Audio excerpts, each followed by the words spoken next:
All right, well, I am out here in Aerator Land. I'm making this particular video because I want to show you what just happened on this property.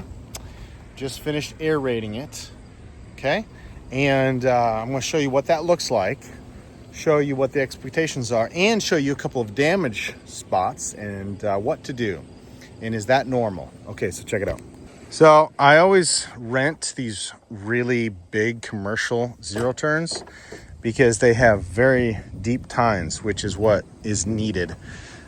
Clay soil is a very dense soil, and in order for an aeration to really work well, it needs to be a deep plug. Now, these are okay, but this was on the maximum setting here. That's roughly 3 inches there. You can see just how hard and compacted that clay is.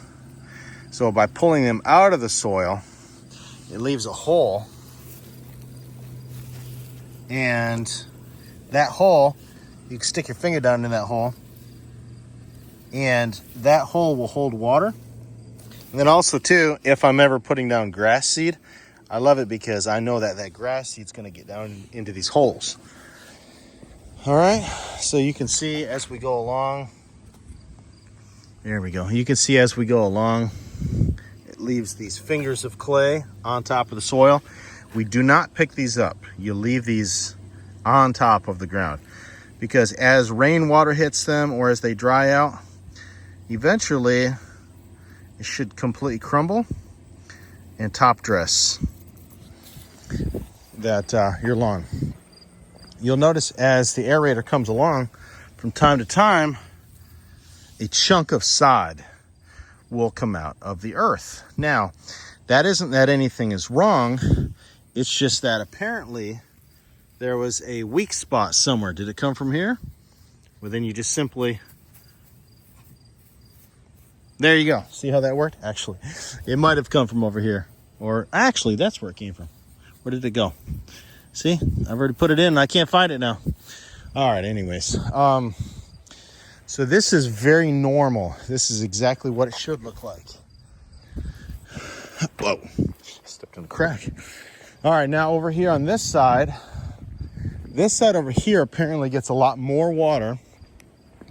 The softer your soil, the deeper the plugs, but the more damage looking marks that you have here. So if you're a homeowner, what you'll want to do is you want to just pack some of these back down in there, and then you will want to water that lawn afterward. So you'll go through here, and if you see anything laying on top or anything that looks like this, where it looks like it's just pulled up, you just simply tuck that back down, because the roots and everything are still there and everything is still fine. It just exposed a weak spot. And that's the purpose of doing an aeration, is to get a little bit aggressive with the soil. See? Now what are we doing here? So kind of going there like that maybe, and like that maybe. Try to sew it back together a little bit, right? Okay. All right. Exposed a weak spot. You notice that it doesn't happen all over the whole soil. It just happens, in certain places. Now this whole lawn droops down here to this end, and apparently all the water from this lawn collects right here. Yeah, and you can see this clay has got a lot of moisture in it. So this little spot here is going to need some work. What I've done is I've gone through and collected some of these clumps, and I've set them right here because I want the homeowner to be able to see this. Go through and do this and that. Now, if I lived here, most likely what I would do is I would get a small bag of topsoil for $1.68 from Lowe's. And I would put a little tiny bit of topsoil in here. And then I would put these and I kind of fill them in just a little bit. And the reason why I leave these is because, not because I'm lazy, but I'm thankful that the aerator exposes weak spots in our lawn that allow us to learn from it. And also, I don't fix these spots because that's not part of the the thing, okay? It's an aeration. It's designed to poke holes and be a little tiny bit destructive. But you can tell all the weak spots on this lawn are all on this side. There's a weak spot there. Okay, that's just loose dirt. We don't need to do anything with that. You can see there's maybe a couple of weak spots there. And there's a couple of weak spots here. So there you go. I'm making this video too because it's important to educate everyone on what this is supposed to look like. Now, I see other companies that if they get a plug this size, oh, they're fine with that. But I'm not fine with that. I want deep plugs because those actually get down to the root zone. And this customer here is doing a phenomenal job with watering. It just apparently runs down to that corner. And I run that machine on its absolute slowest setting.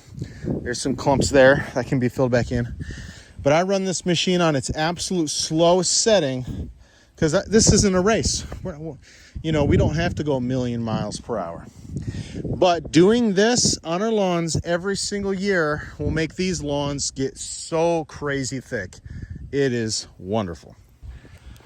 Okay, well, hope this video helped to see what you can expect with an aeration and what it will look like afterwards, and some tips of what you can do if you do see some damaged spots after the aeration. But I'm telling you, on clay soil, the most beautiful lawns that I work on get an aeration every single year. And so I'm thrilled when we get to do an aeration because I know that although some of these spots look really rough, that if you're having your lawn aerated regularly, you already know that just comes with the territory. And so then afterwards you'll want to go through and piece it, maybe add a little tiny bit of tall fescue in some of those weak spots, and add a little tiny bit of topsoil. But those are little tiny things that homeowners can work on, or if you want me to, I could do that as well for a price, of course. So all right, well, hope that helped. You guys have a great day. Friend Michael Bell, SuperGreen Lawn Care, Fort Wayne, Indiana. Catch you on the next one.